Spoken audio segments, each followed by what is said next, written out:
എല്ലാ major sports ഇവൻസിന് ശേഷവും എവിടെയെങ്കിലുമൊക്കെ ആയിട്ട് പറയും 1.4 ബില്യൺ പീപ്പിൾ ഉണ്ട്, പക്ഷേ സ്പോർട്സിൽ എങ്ങും എത്തുന്നില്ല, നമ്മൾ എങ്ങുമില്ല എന്ന് പറയും.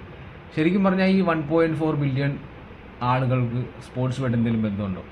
ഞാൻ അതിനെപ്പറ്റി ഒരു ഡീറ്റെയിൽ ആയിട്ടൊരു സ്റ്റഡി നടത്തിയതിനുള്ള കുറച്ച് കാര്യങ്ങൾ ഞാനൊരു ഷെയർ ചെയ്യാൻ താല്പര്യപ്പെടുന്നു. ഈ വീഡിയോയിലേക്ക് സ്വാഗതം. ഈ ചാനൽ സബ്സ്ക്രൈബ് ചെയ്തിട്ടില്ല എന്നുണ്ടെങ്കിൽ സബ്സ്ക്രൈബ് ചെയ്യുക. Okay, thank you. ഒളിമ്പിക്സിന് ശേഷം CNN വന്നൊരു ലേഖനത്തിൽ പറയുന്നത് ഇന്ത്യ 71ാമതാണ് ഫിനിഷ് ചെയ്തത് ഒളിമ്പിക്സിൽ 6 മെഡലുമായിട്ട്. അതോടൊപ്പം അവർ പറയുന്നു ചന്ദ്രനിലേക്ക് ഒരു പേടകം ഒരു വാഹനം അയച്ച് അവിടെ ലാൻഡ് ചെയ്തിട്ടുള്ള 4ാമത്തെ കൺട്രിയാണ് ഇന്ത്യ. അതുപോലെ തന്നെ ബ്രിട്ടനെ സർപ്പാസ് ചെയ്ത് ലാർജസ്റ്റ് എക്കോണമിയിൽ മുമ്പിലോട്ട് പോയിക്കൊണ്ടിരിക്കുന്ന ഒരു കൺട്രിയാണ് ഇന്ത്യ. എന്നിട്ടും 1.4 ബില്യണുള്ള പോപ്പുലേഷനുള്ള കൺട്രിയിൽ നിന്ന് വളരെ കുറച്ച് കണ്ടിൻജൻസ് മാത്രമാണ് പോയത്. അതിൽ തന്നെ 6 മെഡൽസാണ് വന്നത് എന്നുള്ള രീതിയിലാണ് കമ്പാരിസൺ വരുന്നത്. ഈ 1.4 ബില്യൺ പോപ്പുലേഷൻ ശരിക്കും പറഞ്ഞാൽ ഈ കാര്യങ്ങളിൽ എന്തെങ്കിലും കണക്ഷൻ ഉണ്ടോ എന്നുള്ളതായിരുന്നു ഞാൻ ആലോചിച്ചത്. ഏറ്റവും പ്രധാനമായിട്ട് നമ്മൾ നോക്കേണ്ട ഒരു കാര്യം എന്ന് വെച്ച് കഴിഞ്ഞാൽ ഇന്ത്യൻ പോപ്പുലേഷൻ്റെ 73% ആളുകൾ താമസിക്കുന്നത് 10 സ്റ്റേറ്റുകളിലാണ്. അതിൽ ഉൾപ്പെടുന്നത് UP, ബീഹാർ, മധ്യപ്രദേശ്, വെസ്റ്റ് ബംഗാൾ, ആന്ധ്ര, തെലങ്കാന തുടങ്ങിയ സ്റ്റേറ്റ്സാണ്. ഈ പറഞ്ഞ മിക്ക സ്റ്റേറ്റുകളിലും തന്നെ പോവർട്ടിയിലും ടോപ്പിലാണ്. അതായത് ഈ പറയുന്ന മിക്ക പോപ്പുലേഷനിലുള്ള ആളുകളും ഈ സ്പോർട്സ് മറ്റുള്ള കാര്യങ്ങളിലോട്ട് യാതൊരു ബന്ധവുമില്ല. ഇനി രണ്ടാമത്തെ പോയിൻ്റ് എന്ന് പറയുന്നത് ഇതിൽ ഏജ് തിരിച്ചിട്ടുള്ള ഒരു പോപ്പുലേഷൻ നോക്കിക്കഴിഞ്ഞാൽ 14 വയസ്സിന് താഴെയുള്ളത് 25% ആൾക്കാരാണ്. അതിൽ 0 വരെയുള്ള കാറ്റഗറിയാണ് അവർ പറയുന്നത് 14 വയസ്സിന് താഴെ. അപ്പോൾ അതിൽ തന്നെ ബാക്കിയുള്ള മേജറായിട്ടുള്ള പോപ്പുലേഷൻ അതിന് മുകളിലാണ്. അതായത് 2022 കണക്ക് വെച്ചാണ് ഇതുള്ളത്.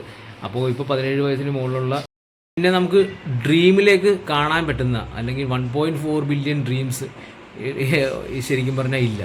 അതിൽ തന്നെ ഈ 25% നമുക്ക് പ്ലാൻ ചെയ്യാനേ പറ്റുള്ളൂ. ആ 25% തന്നെ നമ്മൾ ഹങ്കർ ഇൻഡെക്സിൽ 111 സ്ഥാനത്താണ്. അതിൽ തന്നെ കുട്ടികളിൽ വേൾഡ് ഹയസ്റ്റ് ചൈൽഡ് വേസ്റ്റിംഗ് കൺട്രിയാണ് ഇന്ത്യ. അതായത് 18% മുകളിൽ കുട്ടികൾ ഭാവിയില്ലാതെ വേസ്റ്റായി പോകുന്നതാണ് സ്റ്റഡീസ് പറയുന്നത്.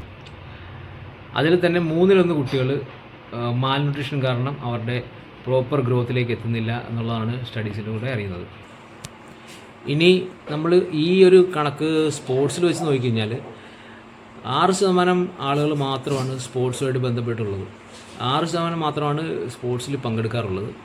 അതിൽ തന്നെ 48% ആളുകൾ സ്പോർട്സ് കാണുമെങ്കിലും അതിൽ തന്നെ മേജറായിട്ടും ആളുകൾ കാണുന്നത് ക്രിക്കറ്റാണ്.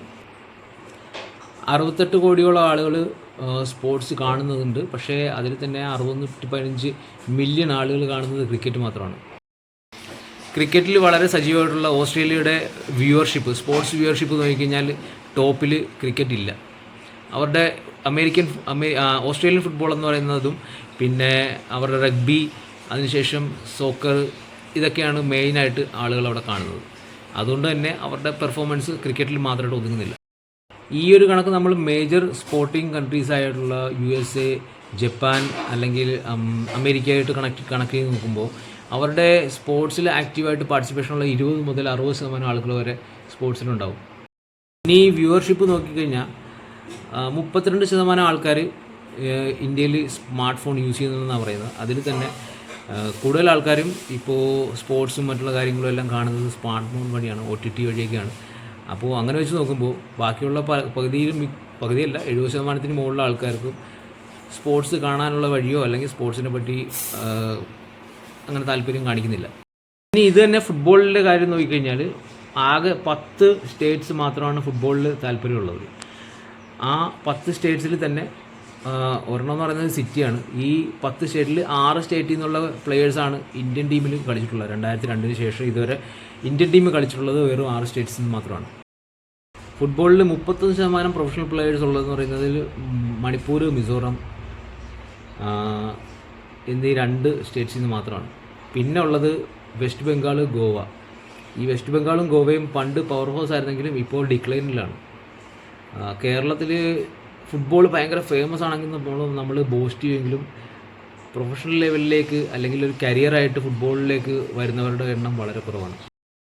പിന്നെ ഉള്ളത് പഞ്ചാബ്, മേഘാലയ, തമിഴ്നാട്, ഗോവ, കർണാടക തുടങ്ങിയ സ്റ്റേറ്റ്സാണ്. റിച്ചാർഡ് വുഡ് എന്ന് പറയുന്ന നേരത്തെ ഇന്ത്യൻ യൂത്ത് ഡെവലപ്മെൻറ്റിൻ്റെ ഹെഡായിട്ടുണ്ടായിരുന്ന ഒരാൾ, അദ്ദേഹം ഒരു സ്റ്റഡീസ് നടത്തിയിരുന്നു. ആ സ്റ്റഡീസിൻ്റെ ബേസിലാണ് ഇപ്പോഴത്തെ ഈ ഒരു സ്റ്റാറ്റിക്സ് ഉള്ളത്. 2036 ഒളിമ്പിക്സിന് വേണ്ടിയിട്ട് ബിഡ് ചെയ്യുമെന്ന് നമ്മുടെ പ്രൈം മിനിസ്റ്റർ പറഞ്ഞിട്ടുള്ള ഈ ഒരു സാഹചര്യത്തിൽ നമ്മൾ ഈ ഒരു പെർഫോമൻസുമായിട്ട് ബിഡ് ചെയ്ത് ഒളിമ്പിക്സിനൊക്കെ പ്രിപ്പയർ ചെയ്ത് കഴിഞ്ഞാൽ വളരെ വളരെ നഷ്ടമായിരിക്കും. അത് നമ്മൾ കുറേ കൂടി ഈ സ്പോർട്സ് സ്റ്റഡീസ് ചെയ്യുന്നവരിൽ നിന്നും മനസ്സിലാക്കിയത് നമ്മുടെ ഇൻവെസ്റ്റ്മെൻറ്റ്, സ്പോർട്സിലൊക്കെയുള്ള ഇൻവെസ്റ്റ്മെൻറ്റ് വളരെ കുറവാണെന്നുള്ളതാണ്. അതിൻ്റെ തന്നെ ഗ്രാസ് റൂട്ട് ഡെവലപ്മെൻറ്റിന് വേണ്ടിയിട്ടും പിന്നെ ഇൻഫ്രാസ്ട്രക്ചർ ഡെവലപ്മെൻറ്റിന് വേണ്ടിയിട്ടും വളരെ വളരെ കുറവായിട്ടാണ് യൂസ് ചെയ്യുന്നുള്ളതാണ്. അതുപോലെ തന്നെ സ്പോർട്സ് ഒരു കരിയറായിട്ട് എടുത്ത് മുമ്പോട്ട് പോകാൻ താല്പര്യപ്പെടുന്നവരുടെ എണ്ണവും വളരെ കുറവാണ്. ഈ കാരണങ്ങൾ കൊണ്ടാണ് സ്പോർട്സ് ഡെവലപ്പ് ആവാത്തത് എന്നുള്ളതാണ് കാണുന്നത്. അതിൽ തന്നെ റൂറൽ ഏരിയാസിലോട്ട് ഒട്ടും നമ്മൾ സ്പോർട്സ് പെനിട്രേഷൻ ഇല്ല. അതിൽ തന്നെ ഹരിയാന പോലുള്ള സ്ഥലങ്ങളിൽ ഉള്ള റെസ്ലിംഗ് കാര്യങ്ങളൊക്കെ അല്ലാതെ മറ്റൊരു ഗെയിമും അല്ലെങ്കിൽ മറ്റൊരു രീതിയിലും സ്പോർട്സിന് ഡെവലപ്മെൻ്റ് ഇല്ല എന്നുള്ളത് തന്നെയാണ് മൊത്തത്തിൽ സ്റ്റഡീസും ആർട്ടിക്കിൾസും പറയുന്നത്. അപ്പോൾ ഈ വീഡിയോയിൽ നിങ്ങൾക്ക് എന്തെങ്കിലും അഭിപ്രായം ഉണ്ടെങ്കിൽ അറിയിക്കുക, കമൻ്റായിട്ട് എഴുതുക. Thank you.